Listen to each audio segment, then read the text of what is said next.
특세 마지막 날이네요. 이 코로나가 끝나가는 무렵에 모든 교회들이 코로나 이전으로 돌아가기를 애쓰고 힘쓰고 있는 때 아닙니까? 그러한 때 특세를 하게 된 것은 우리의 영성을 회복하는 것이 무엇보다 다 우선돼야 된다고 생각했기 때문입니다.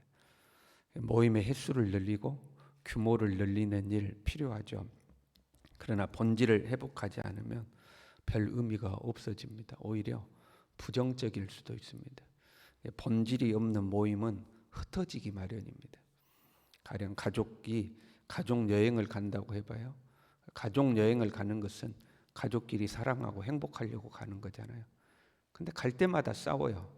그러면 그 다음부터는 가족 여행을 안 가게 되겠죠. 젊은 사람이 영화를 보러 가요. 영화 재밌으려고 가는 거 아니에요? 근데 그 영화가 재미가 없어요. 그 영화관에 사람이 모이지 않겠죠.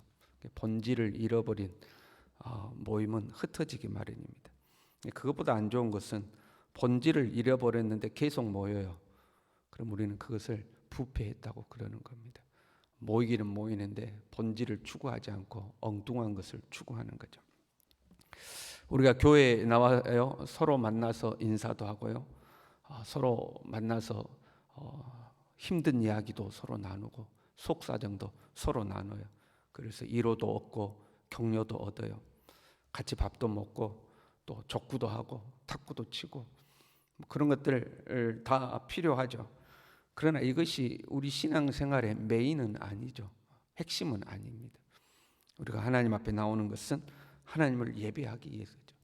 하나님을 예배할 때 하나님의 은혜로 체험받고 예수 그리스도와의 인격적인 만남이 있고 예수 그리스도의 생명으로 새 힘을 얻어 세상 속에서 하나님의 사람으로 살아가는 거죠. 그런 어떤 영적인 본질이 있어야 우리의 신앙생활이 회복되는 것이죠. 예배 자리에 여러분 우리가 나오는 것만으로는 안 됩니다. 내 영혼이 하나님 앞에 깨어나야 합니다. 사실 하나님은 항상 은혜를 준비하고 계시거든요. 문제는 우리에게 있는 거죠. 하나님이 오늘은 절대 은혜를 안 준다 그러신 적이 없습니다. 하나님은 우리를 위해서 항상 은혜를 예비하고 있습니다. 그런데 내가 준비되지 않는 거죠. 준비되면 반드시 하나님의 은혜를 받습니다.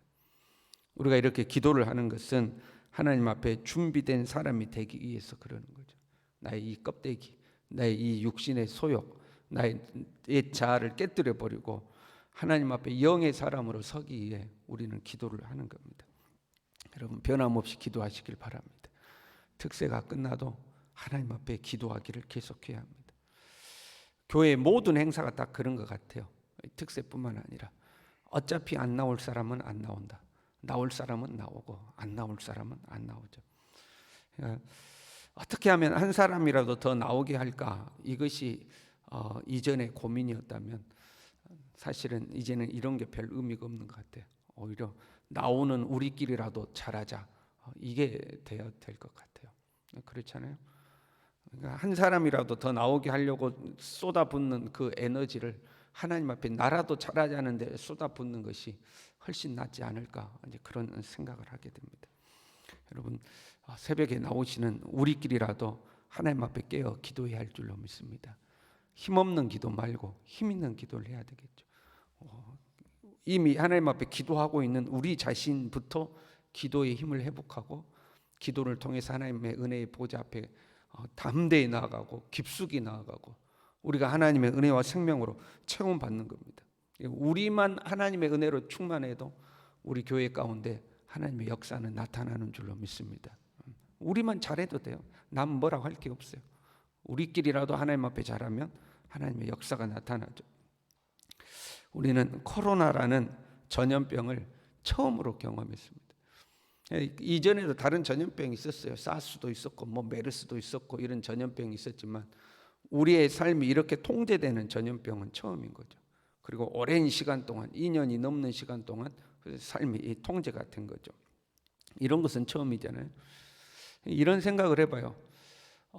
나중에 전쟁의 상황이 우리에게 다가와서 우리의 신앙이 이어받는 상황이 된다면 어떻게 될까? 그6.25 때를 생각해 보면 그렇잖아요. 믿는 사람부터 핍박을 받았잖아요. 그런 비슷한 상황이 우리에게 또 닥쳐왔어요. 그러면 우리의 신앙은 어떻게 될까? 아니면 성경에 기록된 대로 종말의 시대가 우리에게 왔어요. 종말의 시대, 핍박받고 고난받는 그런 시대가 왔어요. 그러면 우리의 신앙은 어떻게 될까? 그런 상황 속에서도 우리는 우리의 신앙을 지켜낼 수 있을까 하는 거죠. 우리의 영적인 맷집이 그런 고난과 핍박과 환난을 견뎌낼 수 있을까 하는 거죠. 그러면 전쟁의 상황이라든가 종말의 핍박의 상황에 비하면 코로나라는 상황은 아주 약한 거죠. 우리가 한번 이렇게 그 예비로 테스트를 당하는 거죠. 우리가 과연 견뎌낼 수 있는 영적 맷집이 있냐 하는 거죠. 성경에 보면 종말에 예수님이 오시기 전에는 환난과 핍박이 있다고 기록되어 있잖아요. 약간의 의문이 있었거든요. 왜 하나님은 꼭 환난과 핍박을 허락하시고 그 다음에 다시 오시는 걸까? 근데 분명해진 것 같아요. 환난과 핍박이 있어야 참과 거짓이 다 갈라져 있는 거죠. 환난과 핍박을 통해서 참 믿음과 거짓 믿음이 딱 분별되는 겁니다. 여러분 영적 맷집이 아주 짱짱하시길 바랍니다. 그래서 어떤 핍박과 어떤 어려움이 있을지라도 KO 당하지 않는 거죠. 하나님 앞에 믿음을 버티고 있어야 하는 거죠. 우리의 신앙이 코로나를 지나면서 개인에게 맡겨짐을 경험했습니다. 교회의 지도와 통제를 벗어나게 되는 거죠. 교회에서 개인의 신앙에 무언가를 요구할 수 없는 상황이 된 거죠. 이래도 당신 나오시오 이 말을 못하는 상황이 된 거죠. 개인에게 신앙이 맡겨져 버렸습니다. 그러다 보니까 많은 사람들의 신앙이 느슨해진 거죠. 이게 거꾸로 된 것을 경험한 거예요. 여러분 어려움이 찾아오면 보통은 우리의 신앙이 예민해지기 마련입니다. 그래서 하나님을 더 의지하고 하나님 앞에 더 매달리고 하나님 도와달라고 그러고 하나님께 부르짖게 되잖아요. 그러다가 어려움이 사라지고 평안이 주어지면 신앙이 이제 느슨해지는 거거든요. 그런데 전염병이라는 특수한 상황을 겪으면서 어려움이 우리에게 다가온 거거든요. 그렇잖아요. 코로나 때문에 교회 생활만 어려운 게 아니라 가정도 어려워지고 직장도 어려워지고 사회 전반으로 모든 게 어려워짐을 경험했잖아요. 그럼 어려워지면 하나님을 더 예민하게 의지해야 되는데 오히려 어려운 상황 중에 우리의 신앙이 느슨해지는 것을 우리는 경험하게 되었습니다. 특수 상황을 경험한 거죠. 본문을 보세요. 야곱은 정말로 고난의 삶을 산 사람이었습니다. 축복받기를 원했어요. 아버지와 형을 속여서라도 축복을 받고 싶었죠. 그런데 그것 때문에 오히려 20여 년의 세월을 심한 고난 속에서 보냈습니다. 차라리 장자의 축복 원하지 않고 그냥 차자로 살아야지 했으면 그냥 고실고실하게 살았을 거예요. 어려움 없이 아주 평탄하게 살았을 겁니다. 그런데 축복받기를 원했다가 고난의 세월을 살았습니다. 20년의 고생을 마치고 마침내 고향집으로 돌아왔습니다. 최후의 난제였던 형과의 화해 문제도 성공을 했습니다. 그리고 야곱에게는 드디어 평안이 주어졌습니다.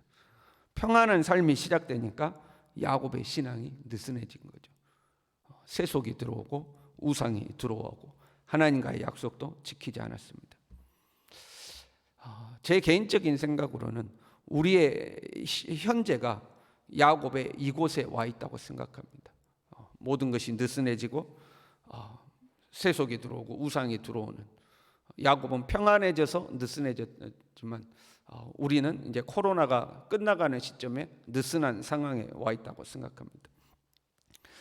코로나가 끝났다고 모든 고생이 끝난 것이 아니라 이제 시작인 거죠. 야곱이 고향에 돌아와서 평안해지고 느슨해졌잖아요. 그게 끝이 아니죠. 그것 때문에 더 큰 고난이 기다리고 있었지 않습니까? 그러니까 우리도 코로나가 끝남으로 이제 모든 것이 끝났다가 아니고 더 큰 고난이 우리 앞에 기다리고 있다고 생각합니다. 야곱은 잠깐 느슨해졌다가 빨리 정신을 차렸어야 했습니다. 그렇잖아요. 고생하다가 평안이 주어졌으니까 좀 느슨해지는 거 이해할 수 있잖아요. 그래 조금만 쉬어라 그럴 수 있잖아요. 인간적으로. 그럼 빨리 정신 차려야죠. 그런데 한없이 느슨해진 거죠. 그러다가 딸이 겁탈을 당하고 보복하겠다고 오빠들이 가서 그 동네 사람들 다 죽였습니다. 살인이 일어난 거죠. 그리고 온 가족이 멸족당할 위기 상황에 놓이게 된 겁니다. 자칫 잘못하면 야곱의 가문 자체가 없어질 상황이죠. 야곱의 집안을 교회로 생각해 보자고요. 한국 교회도 좋고 우리라도 잘해야 되니까 우리 교회라고 생각해 봐요. 코로나가 위기가 아니라 우리가 멸족당할 수도 있다는 위기인 겁니다. 한국 교회가 또는 우리 교회가 멸족당할 수도 있다 하는 위기가 우리 눈앞에 기다리고 있는 겁니다. 그 수요예배 때 말씀드렸던가요? 신학교에 학생 입학한 학생이 10명밖에 되지 않는다고. 그 중에 한 명도 자퇴하고 9명이 남았다고 그럽니다. 그러니까 여러분, 미래의 지도자 될 사람이, 교회의 지도자 될 사람이 없는 거예요. 그리고 그나마 남아있는 9명도 나이가 많은 사람들이라는 거죠. 젊은이들이 교회의 지도자가 되겠다고 하나님 앞에 소명을 받아서 오지 않는 거죠. 여러 이유가 있겠지만 그 중에 하나는, 여러분, 대학교를, 신학교를 가려면 고등학교 때 뜨거워야 되지 않겠습니까? 고등학교 때 은혜 받고 하나님의 사랑에 붙들림 받고 내가 평생 주를 위해 살아야겠다, 그것에 내 기쁨이 있다 하고 막 불붙는 신앙이 되어야 신학교를 가는 거 아니겠습니까? 근데 그런 게 없어졌다는 거죠. 우리의 자녀 세대가 뜨거운 신앙이 없어진 겁니다. 그러니까 젊은이들이 하나님 앞에 헌신하지 않는 거죠. 그게 우리 교회의, 우리 한국 교회의 미래가 된 거죠. 그러니까 자칫 잘못하면 멸족당할 위기가 우리의 눈앞에 있는 겁니다. 코로나를 지나면서 우리의 신앙은 느슨해졌습니다. 그리고 슬그머니 그 느슨해진 자리에 세속이 들어온 거죠. 놀러는 가도 교회는 안 나오는 시대가 되었습니다. 그렇잖아요. 코로나 중에도 놀러는 다 다녔어요. 가고 싶은 거 다 갔어요. 먹고 싶은 거 다 먹었습니다. 약간 불편했을 뿐이지 하고 싶은 거 다 했어요. 솔직히 여러분, 그렇지 않습니까? 그러나 교회는 오지 않죠. 모든 모임과 활동은 하지만 교회 모임은 안 하는 겁니다. 그만큼 우리가 느슨해져 버린 거죠. 코로나는 우리 각 개인의 우선순위가 무엇인가를 증명해 보였습니다. 신앙은 개인에게 맡겨졌고 개인이 선택해서 신앙생활을 하는 건데 그 신앙의 우선순위가 다 드러나는 거죠. 교회가 먼저냐, 가정이 먼저냐, 직장이 먼저냐, 놀러 가는 게 먼저냐, 밥 먹는 게 먼저냐, 그 신앙의 우선순위를 코로나는 우리에게 증명한 겁니다. 각자의 우선순위가 어디에 있는가를 증명해 보인 거죠. 우리는 신앙생활을 더 편하게 할 수 있다는 것을 경험했습니다. 집에서도 예배 드리고 누워서도 예배 드리고 10분 예배 드리고 끊었다가 며칠 뒤에 다시 그거 구경하고 그러한 것들을 경험했습니다. 이제 이러한 것들을 경험했던 우리들이 또는 우리의 다음 세대들이, 젊은이들이 하나님 앞에 나와서 헌신하겠는가 하는 의문이 드는 거죠. 하나님 앞에 헌신하겠는가? 여러분, 새벽에 나와서 2주 동안 기도합시다. 이것도 못하잖아요. 이제 2주 하나님 앞에 나와서 기도도 못하는 아주 약한 신앙인들이 되어버린 거죠. 하나님 앞에 우리의 영성이 형편 없어진 겁니다. 앞으로 우리에게 더 큰 위기 상황과 고난이 찾아왔을 때 목숨을 걸고서라도 신앙을 지켜야 되는 그 순간에 그럴 수 있을 것인가 하는 거죠. 내가 죽으면 죽으리다 하고 내 신앙을 지켜낼 것인가? 주님이 그리 아니하실지라도 나는 하나님만 섬기겠나이다 하고 하나님 앞에 내 목숨을 걸 수 있을 것인가? 우리가 그런 신앙인으로 설 수 있을 것인가? 우리의 다음 세대가 그런 신앙이 될 수 있을 것인가? 의문이 생기는 거죠. 위기 상황을 맞은 야곱에게 하나님이 나타나셨습니다. 하나님이 미리 나타나셔서 말씀하면 좋았지 않았겠습니까? 그러면 딸이 겁탈당하는 일들도 없을 것이고 아들들이 살인을 범하는 일들도 없었을 것인데 하나님은 위기 상황에 직면하니까 그때서 나타났어요. 이렇게 생각해 볼 수 있는 거죠. 야곱이 하나님의 소리를 들을 준비가 안 되어 있었던 겁니다. 너무 편안함에 빠져가지고 신앙이 느슨해져가지고 하나님이 뭐라 말씀해도 기등이 안 들리는 거죠. 너 그러면 안 된다. 깨어 있어야 된다. 기도해야 된다. 하나님 앞에 믿음을 회복해야 된다. 신앙을 회복해야 된다. 그렇게 느슨한 신앙으로 안 된다. 귀에 안 들려오는 거예요. 기등이 안 들려오는 거죠. 알았다고. 알았어요. 때가 되면 내가 다 알아서 할게요. 그러고 그냥 넘어가는 거죠. 지금 가문이 멸족당할 위기에 놓이니까 그때 하나님 소리가 들리는 거예요. 하나님께서 야곱에게 이야기하시죠. 베델로 올라가서 제단을 쌓으라. 그 베델이 어디입니까? 야곱이 가장 순수하게 하나님을 의지하고 하나님께 서원했던 그 자리, 의지할 것이 아무것도 없어서 하나님만 의지했던 그 자리, 그리로 올라가라 하는 거죠. 지금 우리가 베델로 올라가야 할 줄로 믿습니다. 고난이 오고 모든 것을 잃어버린 다음에 정신을 차리는 것이 아니라 아직 기회가 있을 때 정신을 차려야 하는 겁니다. 아직 모든 것이 끝나지 않았을 때 우리는 정신을 차려야 하는 겁니다. 그래서 우리의 신앙을 회복해야 하는 거죠. 4절에 이렇게 되어 있습니다. 손에 있는 모든 이방 신상들과 자기 귀에 있는 귀고리들을 나무 아래 묻었다고 기록하고 있습니다. 손에 있는 모든 이방 신상들은 잘못된 신앙인 겁니다. 잘못된 신앙을 묻어버렸습니다. 자기 귀에 있는 귀고리들을 묻었어요. 여러분 그거 팔아가지고 돈 만들어야 되지 않겠어요? 금 귀고리인데. 그런데 아예 다 묻어버렸습니다. 재산상의 손해를 본 겁니다. 경제적 손해를 보는 겁니다. 경제적 손해를 볼지라도 하나님께 올라갔다는 것. 8절에는요 리브가의 유모 드보라가 죽었다 하고 기록하고 있어요. 의외죠? 뭐 그런다고요. 나머지 내용들은 다 그런다고요. 그런데 특별히 리브가의 유모가 죽어서 그 상수리 나무 아래 묻었다는 내용을 기록하고 있어요. 리브가의 유모는 아마 야곱이 마음으로 의지했던 마지막 사람일 겁니다. 어머니 자기를 그토록 아끼고 사랑해줬던 어머니, 그 어머니의 유모잖아요. 아마 자기가 어렸을 때 자기를 돌봐줬을 수도 있습니다. 그 유모가 죽어서 상수리 나무 아래 묻고 그곳 이름을 알론박굿이라고 했죠. 그 뜻이 곡함의 상수리입니다. 야곱이 통곡하고 울었음을 알 수가 있습니다. 슬피 울었어요. 자기가 마음으로 의지했던 마지막 어머니의 흔적이 남아있는 마지막 사람이 자기를 떠난 거예요. 통곡하고 울었어요. 하나님께서 모든 인간관계까지도 정리를 시킨 겁니다. 오직 하나님만 의지하고 오직 하나님만 바라보라는 거죠. 우리가 오직 하나님을 바라보고 의지하는 믿음의 자리로 올라가야 할 줄로 믿습니다. 우리의 이 신앙을 회복해야 되는 겁니다. 하나님이 내 삶의 최우선이 되고 내 삶의 목표와 목적이 하나님께 있고 세속의 모든 묻은 때들을 다 묻어버리고 세상을 향한 탐욕과 탐심도 묻어버리고 십자가 아래 우리는 묻는 거예요. 그리고 오직 하나님을 바라보고 하나님을 의지하는 그 자리로 올라가야 할 줄로 믿습니다. 그 신앙을 회복하고 살아가는 동안 주를 위해 살다가 주님이 우리의 코끝에서 호흡을 걷어가시면 영원한 하나님의 나라로 우리는 가는 줄로 믿습니다. 이 믿음으로 살아가는 우리 모두 될 수 있기를 바랍니다. 기도하겠습니다.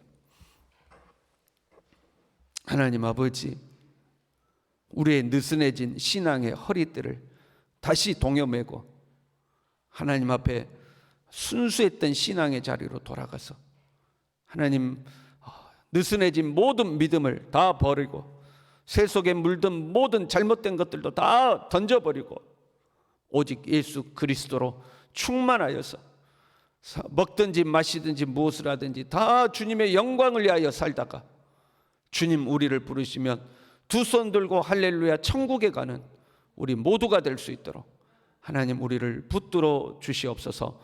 예수님의 이름으로 기도 올리옵나이다. 아멘.